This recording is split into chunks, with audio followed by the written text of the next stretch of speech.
am writing this under an appreciable mental strain, since by tonight I shall be no more. Penniless, and at the end of my supply of the drug which alone makes life endurable, I can bear the torture no longer, and shall cast myself from this garret window to the squalid suite below. Do not think from my slavery to morphine that I am a weakling or degenerate. When you have read these hastily scrawled pages, you may guess, though never fully realize, why it is that I must have forgetfulness, or death. It was in one of the most open, least frequented parts of the broad Pacific that the packet of which I was supercargo fell a victim to that German sea raid. The Great War was then at its very beginning, and the ocean forces of the Hun had not completely sunk to their later degradation.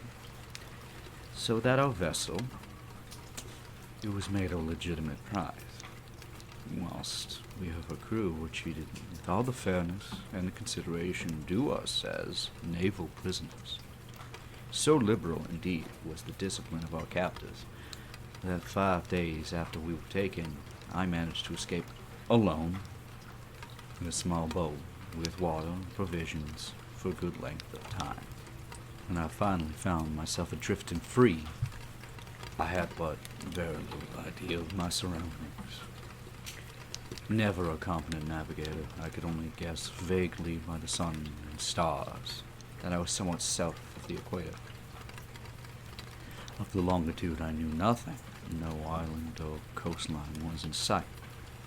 The weather kept fair, and for uncounted days I drifted aimlessly beneath the scorching sun, waiting either for some passing ship to be cast on the shores of some habitable land. But neither ship nor land appeared, and I began to despair in my solitude upon the heaving vastness of the unbroken blue. The change happened whilst I slept. Its details I should never know, for my slumber, though troubled and dream-infested, was continuous.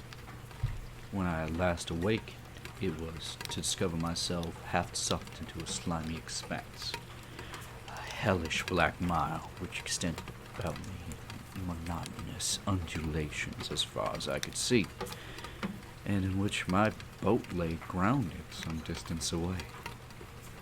Though one might imagine that my first sensation would be of wonder at so prodigious and unexpected a transformation of scenery, I was in reality more horrified than astonished, for there was in the air, and in the rotting soil, a sinister quality which chilled me to the very core.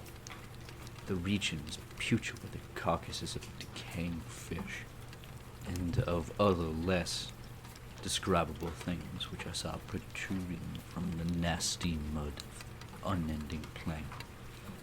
Perhaps I should not hope to convey in mere words the unutterable hideousness that can dwell in absolute silence and barren immensity. There was nothing within hearing, and nothing in sight save a vast reach of black slime. Yet the very completeness of the stillness and the homogeneity of the landscape oppressed me with nauseating fear. The sun was blazing down from the sky, which seemed, to me, almost black in its cloudless cruelty, as though reflecting the inky marsh beneath my feet. As I crawled into the stranded boat, I realized that only one theory could explain my position. Through some unprecedented volcanic upheaval, a portion of the ocean floor must have been thrown to the surface, exposing regions which for innumerable millions of years had laid hidden under unfathomable watery depths. So great was the extent of the new land which had risen beneath me that I could not detect the faintest noise of the surging ocean, strain my ears as I might, nor was there any seafowl to prey upon the dead plain. For several hours I sat, thinking of brooding in the boat, which lay upon its side and afforded a slight shade as the sun moved across the heavens. As the day progressed, the ground lost some slickiness.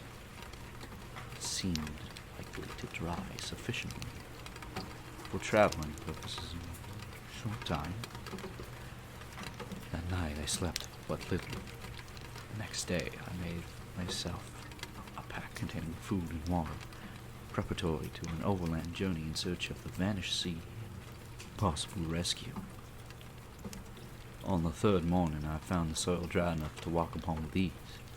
The odor of the fish was maddening, but I was too much concerned with the graver things to mind so slight an evil, and set out boldly for an unknown goal. All day I forged steadily westward, guided by a faraway hummock which rose higher than any other elevation on the rolling desert.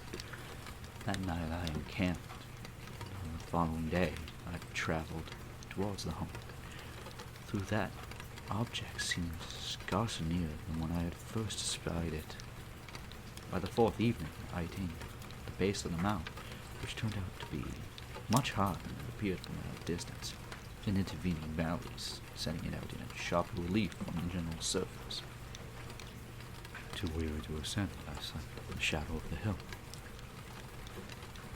I know not why my dreams were so wild that night, but ere the waning, fantastically gibbous moon had risen, far above the eastern plain, I was awake in cold perspiration, determined to sleep no more.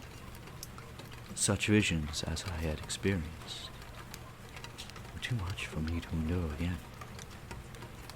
And in the glow of the moon I saw how wise it had been to travel by day.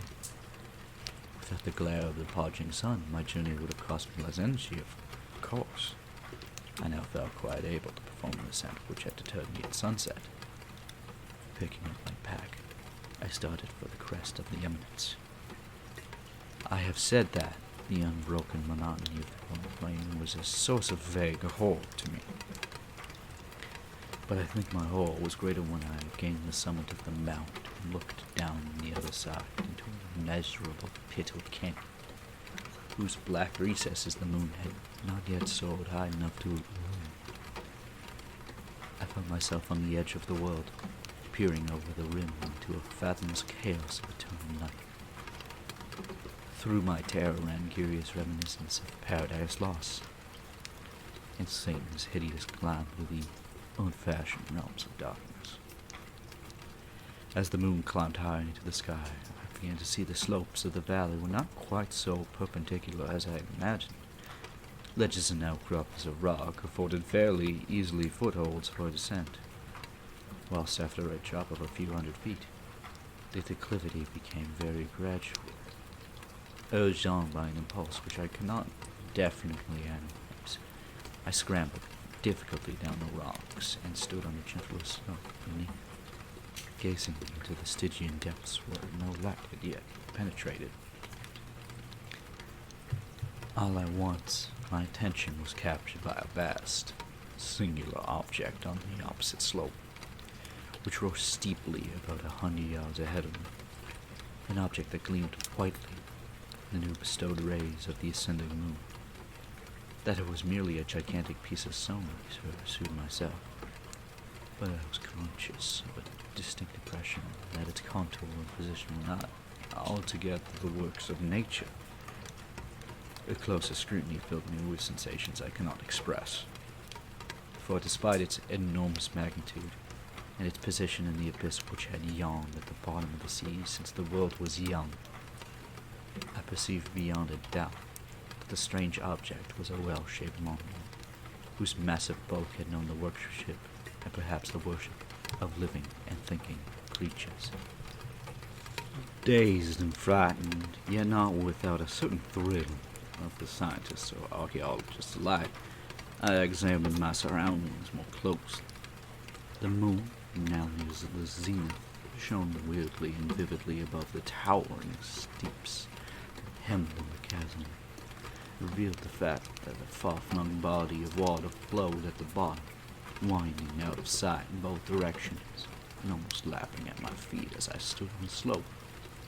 Across the chasm, the wavelets wash the base of the cyclopean monolith, on whose surface I can now trace both inscriptions and crude sculptures.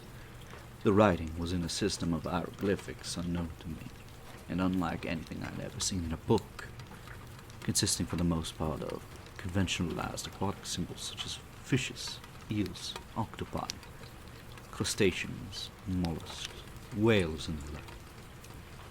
Several characters obviously represented marine animals which are unknown to the modern world, but whose decomposing forms I had observed on the ocean-risen plane. It was the pictorial carving, however, that did most to hold me spellbound. Plainly visible across the intervening water on account of their enormous size were an array of bas-relief whose subjects would have excited the envy of a Doric. I think these things were supposed to depict men, at least a certain sort of men, though the creatures were shown disporting like fishes in the water of some marine grotto, or paying homage at some monolithic shrine which appeared under the waves as well. Of the faces and forms I dare not speak in detail, for the mere remembrance makes me grow faint. Grotesque beyond the imagination of Poe or Boudelaire. They were damnably human in general outline, despite webbed hands and feet, shockingly wide and flabby lips, glassy, bulging eyes, and other features less pleasant to regard. Curiously enough, they seem to have been chiseled badly out of proportion to the scenic battle, for one of the creatures was shown in the act of killing a whale, represented as but little larger than himself. I remarked it as saying the grotesqueness and strange size, but in a moment decided that they were merely the imaginary gods of some primitive fishing or seafaring tribe, some tribe whose last descendant had perished eras before the first ancestor of the Piltdown or Neanderthal man was born. Awestruck at this unexpected glimpse in the past beyond the conception of the most daring anthropologist, I stood musing while the moon cast queer reflections on the silent channel before me.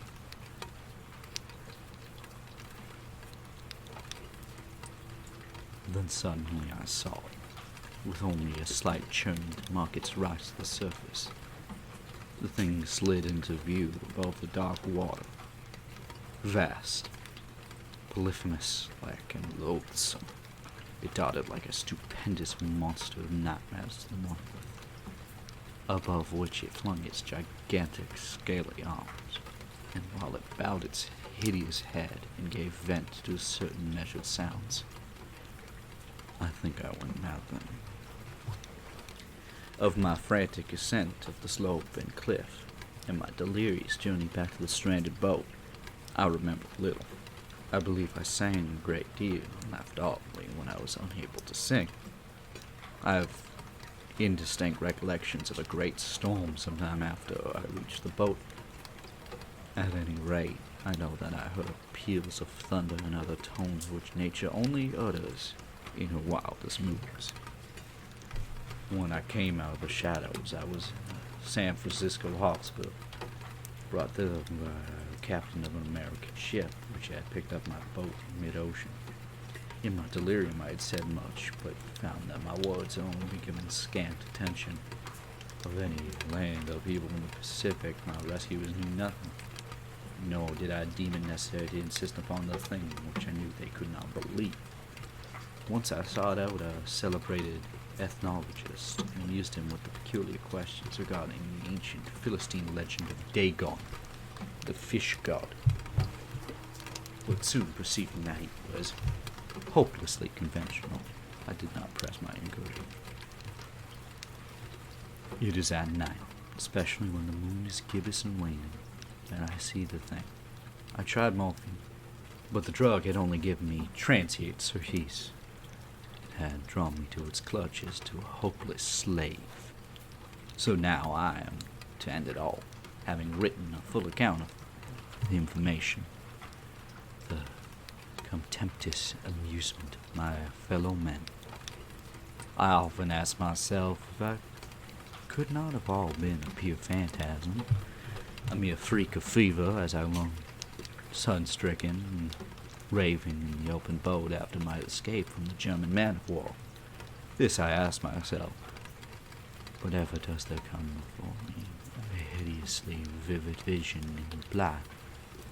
I cannot think of deep sea without shuddering at the nameless things that may at this very moment be crawling, floundering on its slimy bed, worshipping their ancient stone idols and curving their own detestable likenesses on submarine obelisks of water-soaked granite. I dream of the day when they may rise above the billows, dragged down into reeking talons, the remnants of puny, war-exhausted mankind. Of a day when the land shall sink, and the dark ocean floor shall ascend, amidst universal pandemonium.